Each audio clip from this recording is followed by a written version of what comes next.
Hey, spend a few minutes learning about a massive U.S. battleship, the USS Massachusetts, which is moored in Fall River and open for display to the public. Using actual ship's drawings, we'll show you how we make our way around the ship, we'll describe how the massive turrets worked, we'll be deep down inside the ship's magazines below the waterline, we'll spend some time in the engine room and go over the components in it and how they work. This should be a fun, enjoyable trip where you might learn a thing or two. Take care, like and subscribe. Cheers. What are we up to today? I'm going to the Massachusetts. You guys look like I've signed you up for a prison sentence. Again. Again, well, because last time the footage was... So our journey today takes us from southeastern Connecticut about an hour into Fall River, where the USS Massachusetts has been moored as a museum ship since 1965. During the trip up, we study up on the parts of the ship we want to see, do a little Q&A, and before you know it, within an hour, we arrive at the Battleship Massachusetts.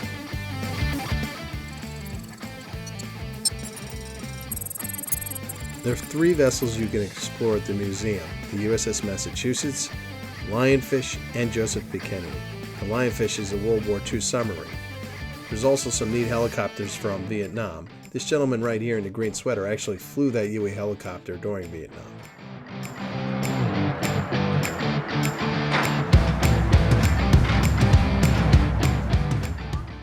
The Massachusetts is a South Dakota class battleship.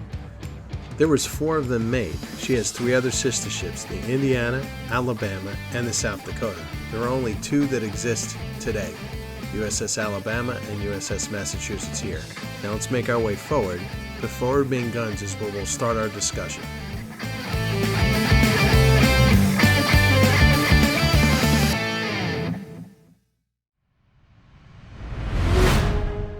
The role of the battleship was simple: destroy enemy warships and shipping with the overwhelming firepower of your wide array of guns, and also bombard shore establishments in support of land troops.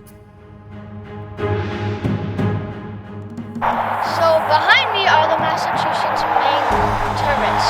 2 in the front, 1 in the back.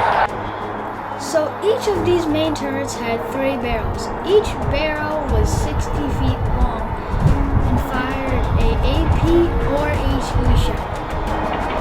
And how wide were those shells?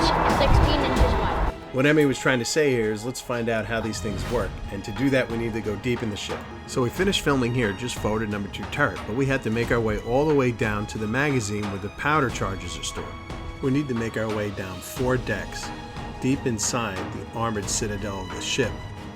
Here you can see us passing through the armored deck, which is 6 inches thick. You can see how much thicker that hatch is and the deck. We're making our way down to the second platform to gain access to that lower powder magazine of number 2 turret. This is about 20 to 25 feet below the water of the river.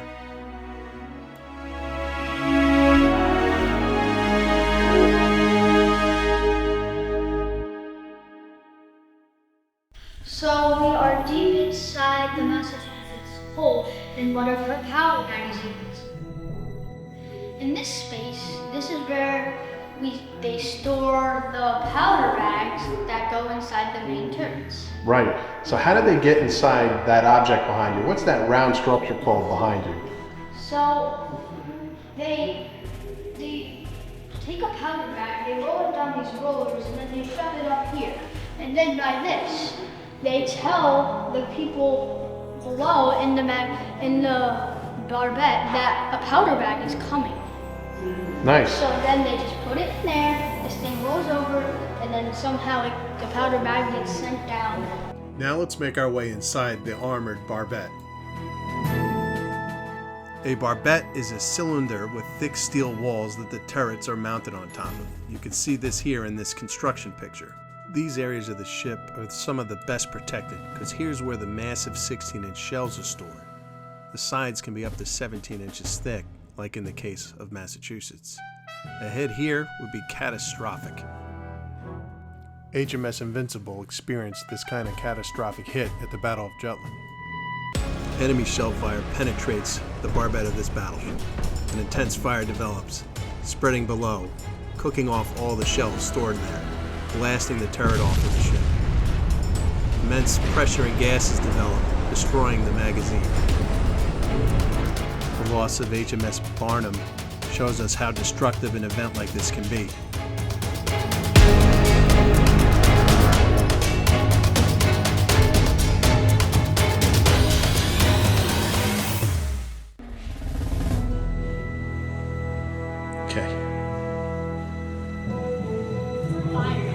Yeah, it's pretty interesting, huh? Yeah. So this is the Barbette.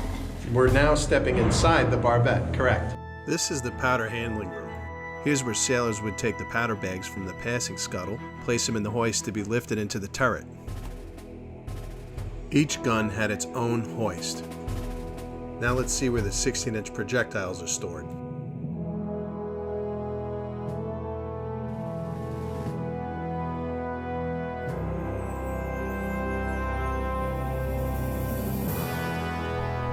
Hey, Emmy, where are we at? We're in the shell handling space, which is in the Barbette. Nice. Alex, what do they do here, buddy? So this is where the shells are stored. So then they unchain this, they tie a rope around it. They also tie a rope around this, and then they can move the shell into the shell hoist. I'll show you what that is. Come on. Okay. The shell hoist is where then they put the shell in here and then they hoist it up into the turret that's above us. If you look at the deck, you'll see a circular seam. That's because this entire assembly needs to rotate with the turret. Check this video out from the Iowa.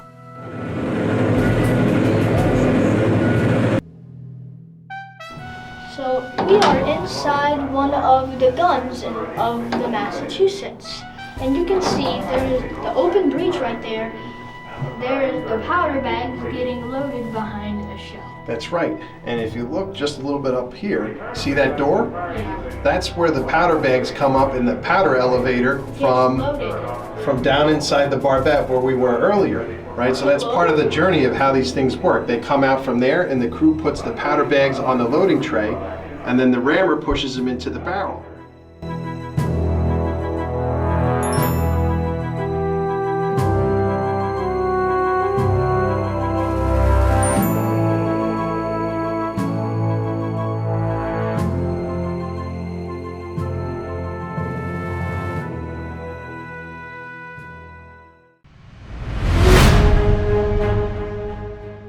Okay, so we figured out how the main guns are loaded, but how are they aimed at the enemy?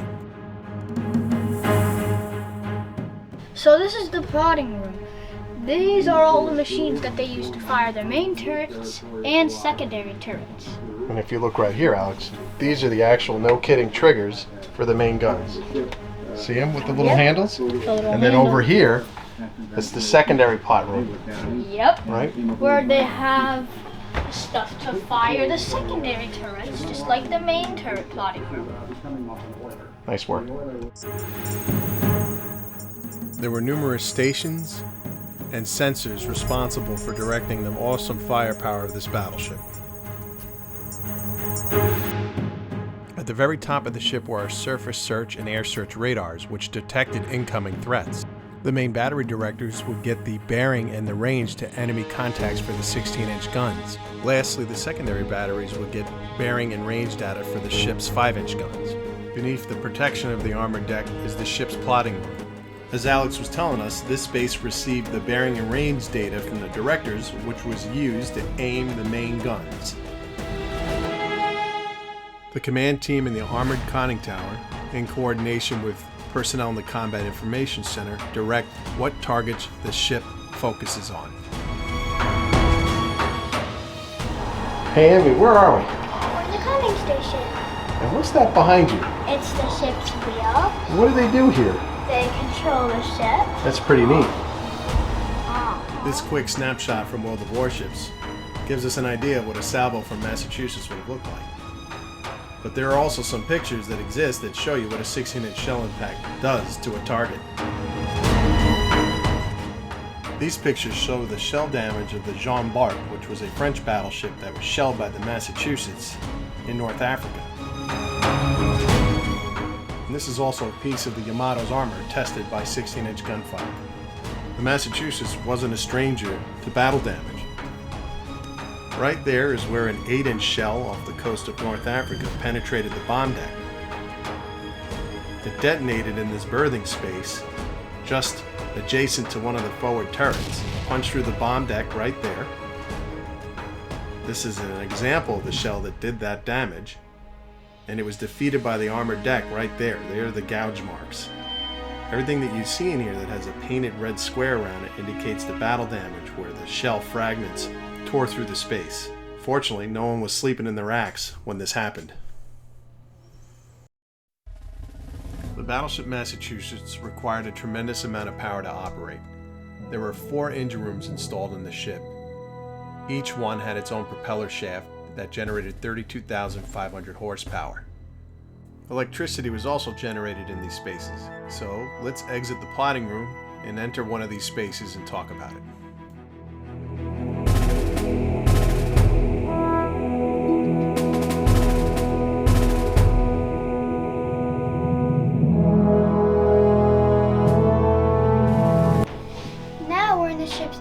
And I'm standing right next to the ship's boilers. Awesome.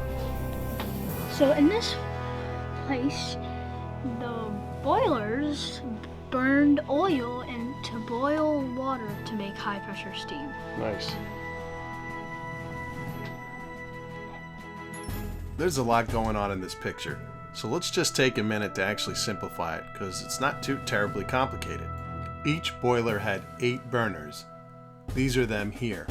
At the center of the burner was the burner rod, which sprayed fuel into the furnace. These devices controlled the amount of fuel that was sprayed into the furnace and could be changed out on the fly if the ship needed to go faster. You can see some here that have already been pulled out. The crew would control the intensity of the fires based off of the ordered speed. The higher the requested speed, the more steam you need, the more fuel you need to burn. And the crew would use these periscopes to make sure the smoke coming out of the stacks was as clear as possible, ensuring the mixture was correct and making sure the ship wasn't spotted by the enemy.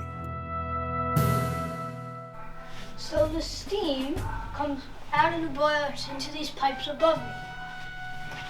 Then it goes into... This is a turbine generator that's used to make electricity. Nice. Where does it go next, bud? It also goes over here into the main engines to help to control the propellers. So how did the ship make electricity? Well, steam enters the turbine, impacts the blades, and spins the turbine shaft, which then rotates a magnet inside a coil, which generates electricity. This video actually shows the coil being rotated inside a magnetic field.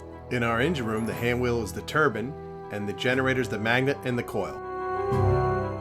Each main engine on the Massachusetts had 2 turbines, a high-pressure turbine and a low-pressure turbine.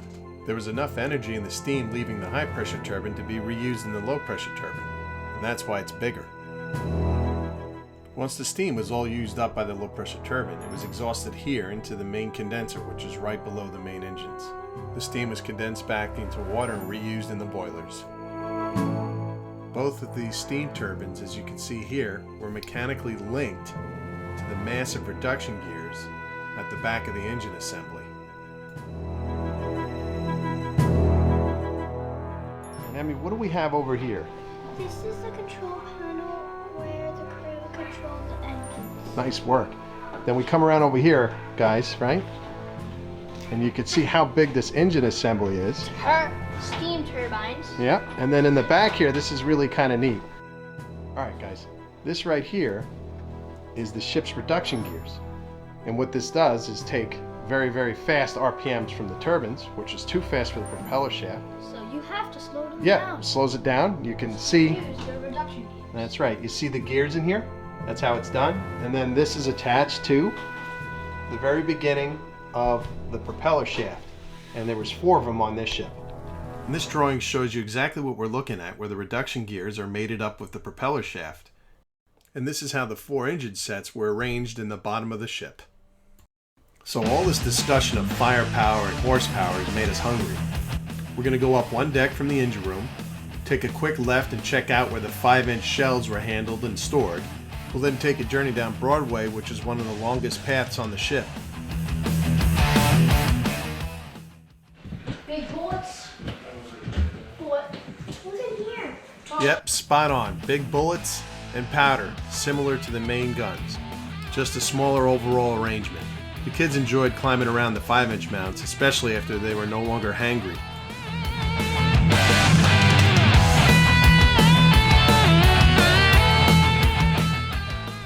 As we make our way down Broadway, you can see numerous cables, valves, indicating lights. Not a single ounce of space is wasted on a warship. Unlike what you might see on a cruise ship, everything here has a purpose.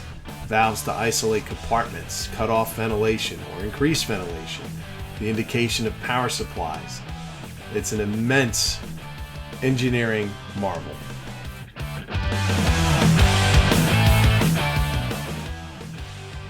And as you can see, it takes a little bit of time to transverse the length of the ship. Keep in mind, this is all below that main armored deck. Everything here needs to be protected.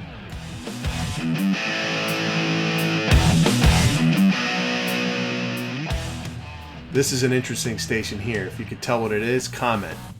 This is the ship's galley. This is where they cook food for the crew. Nice. What do we call a galley in our house? A kitchen. But on ships, we call them galleys, right? All right. What's that guy doing? I think it's a dummy. You want to try some of these carrots? I don't know. None of this looks too very appetizing. I think the gravy's corrupted. He's ready to relieve the watch, but he better not tell the cooks that. All kidding aside, the men who worked here had a crucial job keeping the crew well fed.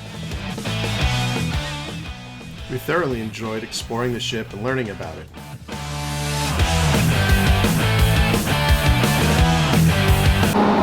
So Alex, what can you tell us about the Citadel armor? It's very thick, and it has these big bolts, which I've never saw any bolts this big, and I didn't even know they could ever get to this size, so that's just incredible. And if a shell is able to even penetrate that, it can probably do the most damage. Yeah. Here you can see us taking the ladder well up to the bridge. Some of Alex's handiwork showing us the conning tower and what it would be like looking out at sea from the bridge itself.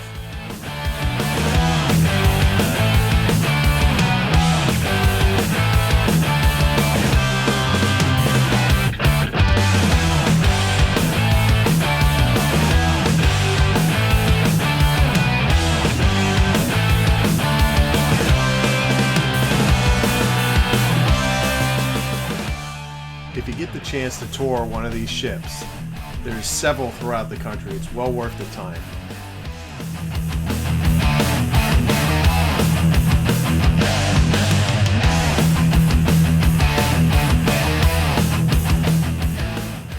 Well, we hope you enjoyed the video and learned a little bit. Till next time, take care.